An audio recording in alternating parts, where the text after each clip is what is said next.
Honest J. Nowak. Oh yeah.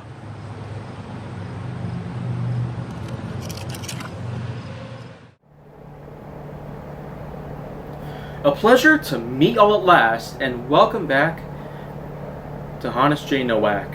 And now here on HJN, I feel like that a lot of other news subjects should be coming around pretty shortly.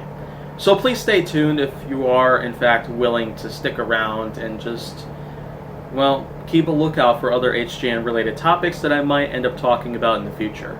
But for now, I feel like that this would be a great time for me to start talking about some other subjects that I have on queue here, based on the paper list that I talked about earlier.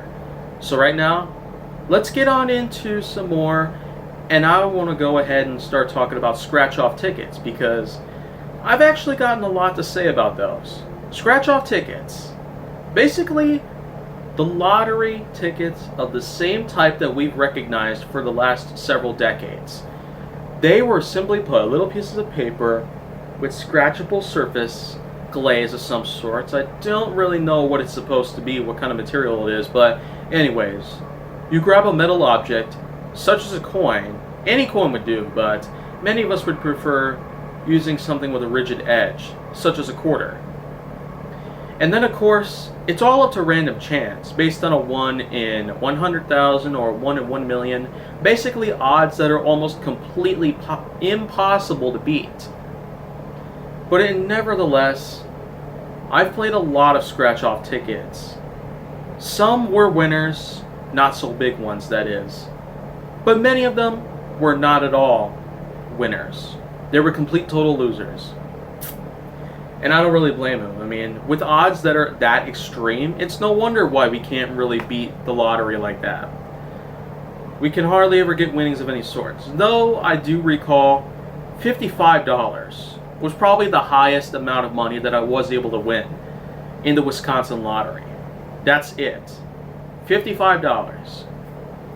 It certainly is enough to, well, buy quite a lot of things, depending on what I'm able to get my hands on. If I'm going on Amazon or eBay, or if I'm going on, well, a more publicized sort of shopping spree, then, well, $55 could pretty much do a lot for me.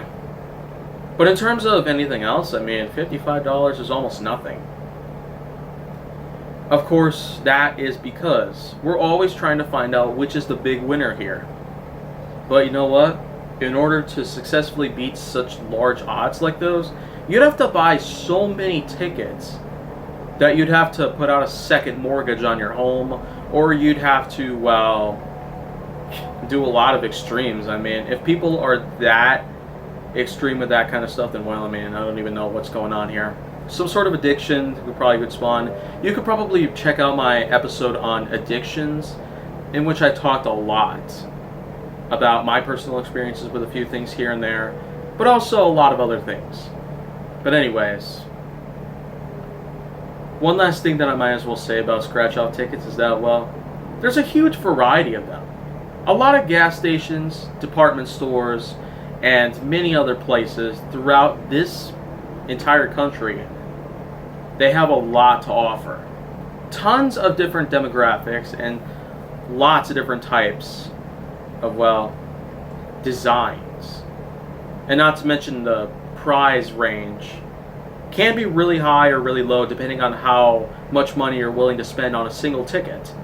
I, of course, have had several expensive tickets, and that, of course, was one of the main reasons why I have been able to win a maximum of $55 so far. But, of course, some of the cheap ones, they're more likely to not be the winners. That's probably another reason why you can't really beat odds like that. So, anyways, that's pretty much it there. But if you want to see more, go down to my channel. Make sure that you like, subscribe, comment, follow me on social media, and stay on the Hollywood side.